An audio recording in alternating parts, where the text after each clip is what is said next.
ان کی دوبارہ توسیع کا راستہ کھولا گیا ہے. وہیں ایک طریقہ کار میں بھی تبدیلی کی گئی ہے کہ صدر مملکت وزیر اعظم اور اپوزیشن لیڈر کی مشاورت سے نئے چیئرمین کا فیصلہ کریں گے. اگرچہ تقرری تو صدر ہی کرتا تھا، لیکن ساتھ ساتھ میں یہ بھی بتا دوں کہ یہ بھی کیا گیا ہے کہ اگر صدر، وزیر اعظم اور اپوزیشن لیڈر میں اتفاق نہیں ہوتا تو معاملہ پارلیمانی کمیٹی کو جائے گا، 12 رکنی پارلیمانی کمیٹی. لیکن دونوں کی ٹائم لائن نہ دینا یہ ظاہر کرتا ہے کہ اگر اتفاق رائے نہیں ہوتا تب بھی یہی رہیں گے، اور اگر راستہ کھل جاتا ہے تو پھر ان کو طریقہ کار کے مطابق جو ہے وہ دوبارہ سے چیئرمین. اس میں آپ دیکھیں نا کہ اس تقرری کا جو وقت مقرر ہے وہ اس آرڈیننس کے تحت کوئی ایسی بات سامنے نہیں آ رہی کہ یہ جسٹس جاوید اقبال صاحب کو کتنے عرصے کے لیے توسیع دی گئی ہے، غیر معینہ مدت تک، ٹل فردر آرڈر ہے، جب تک نہیں ہو جب تک وہ نہیں ہوگی. تو وہ اگر وہ دیکھیں اس کی مدت کا تعین ہونا بہت ضروری تھا.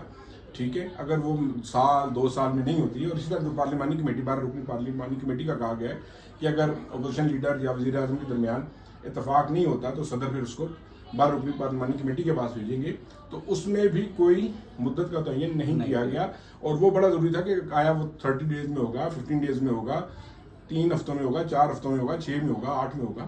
تو اس کا وقت کا متعین ہونا ضروری تھا. لیکن بات یہ ہے کہ اس سے مجھے یہ لگ رہا ہے، اس آرڈیننس کے تحت یہ لگ رہا ہے کہ بہت سے ایسے معاملات ہیں مالیاتی مبینہ طور پہ، جس کو کہہ لیں،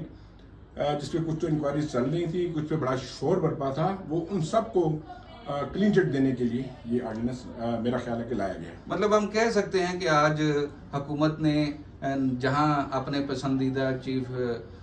جو ہیں نیب کے، ان کو کنٹینیو کرنے کا فیصلہ کیا ہے، وہیں انہوں نے نیب کے پر بھی کاٹ دیے ہیں، کیونکہ اب نیب بہت سارے معاملات جو ہیں وہ ان کے حوالے سے انویسٹیگیٹ نہیں کر سکے گا آنے والے دور میں. کیونکہ ہمیشہ یہی ہوتا ہے کہ جو حکومت جب جاتی ہے تو آنے والی حکومت جو ہے اس کے خلاف ریفرنسز دائر کرتی ہے. تو جتنے بڑے اسکینڈل ہیں وہ تو نیب کے دائرہ اختیار سے باہر چلے گئے. لیکن بہزاد ایک اور بڑا دلچسپ اور اہم معاملہ ہے، یہ میں نے بعض دفعہ بہت سے اعلیٰ سطح پہ بعض سرکاری لوگوں سے بھی بات کی، اعلیٰ افسران سے بھی بات کی، سیاسی لوگوں سے بات کی، کہ دیکھیے کتنی بدقسمتی کی بات ہے کہ ہمارے ملک میں احتساب کرنے والے 3 ادارے موجود ہیں. یعنی کہ 3 طرح کے قانون موجود ہیں. صوبائی صوبوں میں اینٹی کرپشنز ہیں جو کہ اینٹی کرپشن کے کیسز دیکھتے ہیں. اور آپ دیکھیں کہ نیب جو ہے وہ سندھ کا کیس بھی دیکھ رہا ہوتا ہے، لاہور کا کیس بھی دیکھ رہا ہوتا ہے، پشاور کا کیس بھی دیکھ رہا ہوتا ہے، کوئٹہ کا بھی دیکھ رہا ہوتا ہے. ٹھیک ہو گیا، وہ صوبوں کے کیس وہ بھی دیکھ رہا ہے، جبکہ اینٹی کرپشن بھی دیکھ رہی ہے. اسی طرح وفاقی تحقیقاتی ادارہ FIA جو کہ اینٹی کرپشن ایجنسی بھی ہے، امیگریشن ایجنسی بھی ہے، اس کے ساتھ ساتھ اس کے منی لانڈرنگ ایکٹ بھی اس کے پاس ہے، اینٹی منی لانڈرنگ ایکٹ بھی ہے، پھر اور بھی اس کے پاس کاؤنٹر ٹیررزم بھی ہے، امیگریشن ایکٹ بھی ہے. ٹھیک ہے جی. تو مقصد جس ملک میں 3 ادارے احتساب کے لیے بنائے جا رہے ہوں، میری سمجھ سے بالا تر ہے کہ اس کی ضرورت کیوں نہ تینوں اداروں کو مرج کر کے ایک ادارہ بنایا جائے، اور وہ اپنا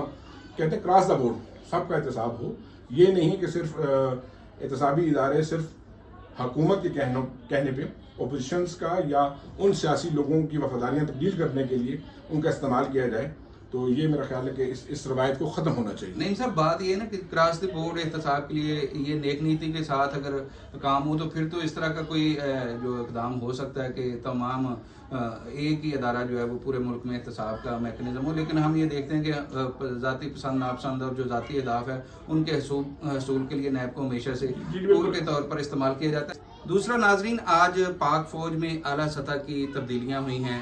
لیفٹیننٹ جنرل ندیم احمد انجم کو نیا DGISI مقرر کیا گیا ہے. لیفٹیننٹ جنرل فیض حمید کی جگہ انہیں یہ منصب سونپا گیا ہے. لیفٹیننٹ جنرل فیض حمید جو کہ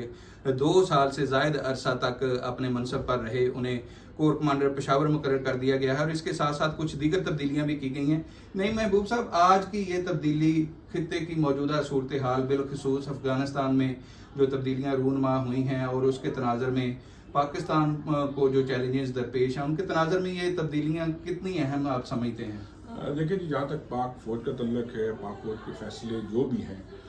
وہ ہمیشہ ملک کی سرحدوں کی حفاظت کو مد نظر رکھتے ہوئے، اور اس کے علاوہ جو ہمارے پڑوسی ممالک کی جتنی بھی صورتحال، جس میں بالخصوص افغانستان ہے، کیونکہ آپ کو پتا کہ حال ہی میں امریکی فوجی افواج جب واپس گئیں اور وہاں پہ طالبان نے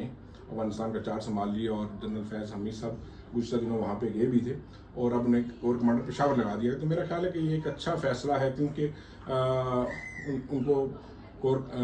بھی کرنی تھی جنرل فیض صاحب کو، تو فوج کے فیصلے کافی اچھے ہیں، کافی بہتر ہیں، اور جو جہاں تک ندیم جو احمد انجم صاحب ہے جو نئے D G I S I آئے ہیں، ان کا تعلق گجر خان سے، اور کافی اپ رائٹ قسم کے یہ فوجی افسر ہیں، پروفیشنل سولجر ہیں پروفیشنل سولجر ہیں، اور ماشاء اللہ کافی ان کی نیک نامی بھی ہے، اور اچھے سوچ اور اچھے پروفیشنل پیشہ ور امور کے کافی ماہر ہیں. تو یہ فیصلے جو ہے، کیونکہ گزشتہ روز کور کمانڈر میٹنگ ہوئی تھی، تو بیسیکلی یہ فیصلے اس میں ہوئے تھے، اور اس کے بعد آج ان کو باضابطہ آئی ایس پی آر نے ان کی پوسٹنگ کے جو ہے آرڈر جاری کیے ہیں یا پریس جاری کیے ہیں. ناظرین، اس کے ساتھ ہی میں اجازت چاہوں گا آج کہ یہ 2 اہم ایشوز تھے جو ہم نے نئی محبوب صاحب کے ساتھ ڈسکس کیے.